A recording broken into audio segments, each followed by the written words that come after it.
take note of the passive. And they all increased again. You can get them on the counterattack.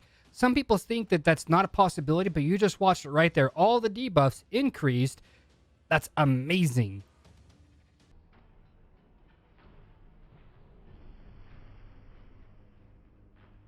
What's going on, Malakis? VNCC3 here, and in this video, I'll be doing a champion spotlight of Septimus. I just got him the other day, and in my opinion, he's an absolute phenomenal champion, provided you can understand how his mechanics actually work. I will be covering the artifacts and the masteries later down in the video, so if that's all you care about, please fast forward. But without further ado, let's just go ahead and dive right into his mechanics. Now, never under any circumstances set this champion to auto, because he never will use the Holy Sword. I don't know why the AI hasn't quite been fixed yet. It's been a known issue that Plarium does know about, but they simply haven't fixed it. This skill hits like an absolute nuclear scud missile. Not only that, but his A1 literally resets his A2 if he kills the target with it. So Plarium, please fix that. But here's where the part where a lot of people get absolutely mixed up at is this giant killer passive. This is what makes this champion so unique and, in my opinion, so phenomenal. So let's read it really quick. Each attack has a 30% chance of increasing the duration of all debuffs on the target by 1 turn. Damage inflicted by each attack increased by 30% if the enemy's current HP is over 50%. Now, right off the bat, I'm not going to get into the each attack has a 30% chance. I'm letting you know right now, Scoobs, every single time this champion makes an attack towards a target, you're going to get that giant killer proc if the target is above 50%. That does not mean that you got that 30% chance to increase the debuffs. It just means that the second half of this passive is actually working like it should be, basically. Now, let's get into the each attack has a 30% chance. Now, a lot of people will get this champion, they'll use him, and they'll wonder why in the hell none of the debuffs are ever getting increased. They immediately go over here to this review button, and they say, garbage, garbage! And because they don't understand exactly how this champion works, right? I've looked over the forums, I've read what everybody's got to say, and pretty much here's what the devs have to say about this passive. It in itself is considered a debuff, and it can increase all the debuffs terms by 1 turn, provided this champion's accuracy passes the check, basically. You know, every time your champion puts a debuff on a target, it has to go accuracy versus their resist, blah, blah, blah, blah, blah, right? Now, that's why you absolutely need to build this champion with a ton of accuracy. In fact, make him the most accuracy on your entire team, because by simply doing so, you're going to further increase the odds of him actually increasing every single one of those debuffs. I'll take him into Dragon Layer 20 because he's weak up against the dragon. It's very high level. You need a lot of accuracy. And what I will do is I will take his 221 accuracy. It would be much higher, but he's not 6-star ascended because I'm out of chickens. That's besides the point. And then I'll take him in with a more glass cannon type of build. I'll keep his stats very similar to the HP and all that good stuff. So without further ado, I'll see you in Dragon Layer 20. Yeah. A pro tip not a lot of YouTubers are trying to share other than the homeboy Stu Gaming, which, by the way, I don't really know him, but I'm going to call him the homeboy because he's got some amazing advice, is the order in which these champions are placed. It is actually quite important that Septimus is right here exactly where he's at, because he's the last person to hit in the counterattack order. I've got them all listed and which order they actually attack in, and you always want Septimus to be the last person to hit on a counterattack because of his passive. That also means that you want him second to last in the hit order in terms of taking your actual turn. This is not the counterattack turns. This is your team's actual turn. Notice how my Septimus has 194 speed and my Martyr has 193 speed. You always want your counterattack champion to be the very absolute last champion to take their turn before the clan boss takes theirs. So that way you have a full 2 turns all on your counterattack. Like I said, you want to make sure that you have your speeds lined up, and you want to make sure that you have your order in which the champions are placed lined up to get the maximum benefit out of Septimus and, well, pretty much his passive ability, because let's just agree that it's amazing. The first thing you need to take note here is that Septimus's passive will always proc whenever the current target is 50% or more. That does not mean that these debuffs right here are going to get increased by any amount. So watch Septimus hit here. Boom. Giant killer right there. Oh, they did increase, but, well, they don't always do that. It just happens to be crazy stupid luck on that first hit. But I'll go ahead and give you the next round, yeah? All right, Septimus turn again. Look at the debuffs. Watch the giant killer. Boom, it procced. But none of these debuffs got increased, which is really crazy, right? All right, Septimus is up. Watch the debuffs and watch his passive proc. Passive proc, but none of the debuffs went up in turns, which is crazy, right? Watch his passive again. Ooh, right there. Boom, you see that?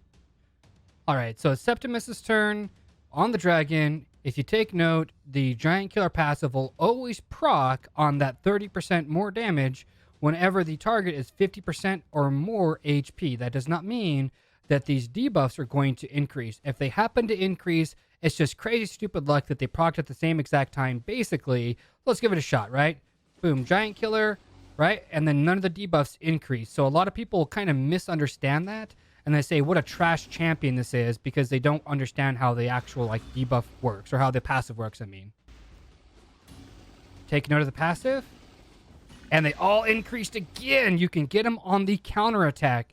Some people think that that's not a possibility, but you just watched it right there. All the debuffs increased. That's amazing. All right, now we're going to begin the removing of all of these artifacts. Unfortunately, it's like 100k, 100k, 50k silver. This is all in the name of science, by the way. Any donations would be absolutely greatly appreciated, but not required. 50k and then another 100k. Okay, so now we basically have to fill up all the slots again, and I'm just going to go like this, right? It's got 98 accuracy. Wow, okay. Let's not give it... Let's not give him such high accuracy here, right? Let's make sure we kind of gimp his accuracy just a bit if we can help it. Let's go with the chest that's got some HP on it, right? Because, I mean, why else? Why would we not? Okay, boom. HP. Let's find some gloves that are suitable. Defense. It's 20, though. Gosh. I'm trying to find some gloves here that are... You know, they're at least somewhat plussed up, that aren't crazy up in there. I don't want to take these guys, but I think I'm going to take these guys. Because I don't want them to die immediately when I'm going through the rounds. So I'll go ahead and do that. Unfortunately, that's just more silver that I'm going to have to spend to re-kit these guys. But that's fine. I want him to, like I said, I want him to have as much defense as he possibly can have. And as far as the HP goes as well. There's only 10 accuracy on this boot, but he's already got accuracy gloves. All right, here we go. Another 100k silver. Easy clap, right? Easy clap all day long, because everybody knows that I've got all the silver for days, right? I mean, I really don't, but that's besides the point. All right, so he's got about half the accuracy, about similar stats, a little more crit. Let's go ahead and drag him back into Dragon Layer 20, yeah? All right, it's Septimus' turn. 1-1-2.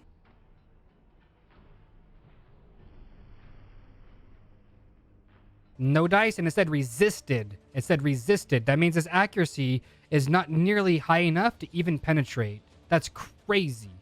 Giant killer procced, but that's only because the target's above 50% HP. Hopefully you got something out of the combat portion of this video. I'm now going to jump into the artifacts and why I prioritize each of the stats, and then I'll jump into the masteries. So for artifacts, it's no surprise that accuracy is the #1 stat that I am primarily focused on this champion. Well, because his passive, it's unbelievably amazing. This is what makes this guy an absolute nightmare for the Nightmare Clan boss. I mean, no pun intended, right? You know, I also want you to take note here that he's not level 60, so he does not have a banner. When I'm able to put this banner on and I plus 16 it, he'll have an additional 78 accuracy, right? And then once my Great Hall is level 10, which is, by the way, it's level 9 right now, he'll have an additional 10. So this champion will have 300 accuracy. So I really hope that he doesn't get any resist, because his passive is what makes him such an amazing champion. And then I prioritized hit points and defense. And like I said previously in the video, I did prioritize speed. It's not in my top 3, but it definitely is in the top 3, if you know what I'm saying. It's just, it has to do with the hit order in which these champions take their turns. You want Septimus to be your second to last. But anyways, let's get into these masteries here. For masteries, I went offense and defense. I have not tested support because, well, I don't actually know if Master Hexter would actually affect the passive. I would love to test it out, But listen, Scoobs, it's 150 gems to respec, and then it's a lot of energy to test that out. I simply don't want to dump all of my resources into testing this unique champion. He's an awesome champion, but, you know, maybe when I'm floating around in more gems, because I just did a big rolling video, but when I got more gems, I will for sure test it out, and I'll give you all an update. But for the offensive tree, for Tier 1, I went with Deadly Precision for the 5% crit. Tier 2, Keen Strikes. Tier 3, I went with Single Out, and I went with Life Drinker. Tier 4, I went with Bring It Down. Tier 5, I went with Methodical. And for the Tier 6, I went with War Master because, well, 60% chance to do more damage. Why not? Sign me up. For the defensive side, for Tier 1, I went with Tough Skin. Tier 2, Blast Proof and Rejuvenation. Tier 3 is Resurgent. Tier 4 is Delay Death. And this is my potato skill, Harvester Despair. But yeah, just potato, okay? That's all I'm going to say about that, all right? Because I have to get down to these other Tier 5 skills here. The reason why these Tier 5 defensive masteries are so important is because they're going to allow my Septimus to perform counterattacks. Deterrence gives him a 20% chance anytime the clan boss stuns any one of the champions, and I'm letting you know I'm going to get quite a few extra free attacks, especially even if he gets stunned. I believe this will work even if he gets stunned. And then I went with Retribution because a 50% chance when the clan boss starts to just chunk his HP, I'm happy with that. Give me more, give me more, give me more. I love increasing all the debuff durations. If there's something that I didn't cover that you would like to know, or you'd like me to go more in depth about something, let me know inside the comment section. I'd be more than happy to have a conversation with you. And I'm always looking for constructive criticism to improve my video's qualities. So if there's something that I'm either doing or I'm not doing that you don't like or that you do like or whatever the case is, let me know. I listen to all the feedback and I try to apply it to my videos as I make them. But you know what I'm talking about though, right? Love, peace, and chicken grease. Be safe, but above all, stay Giant Killer Passive classy.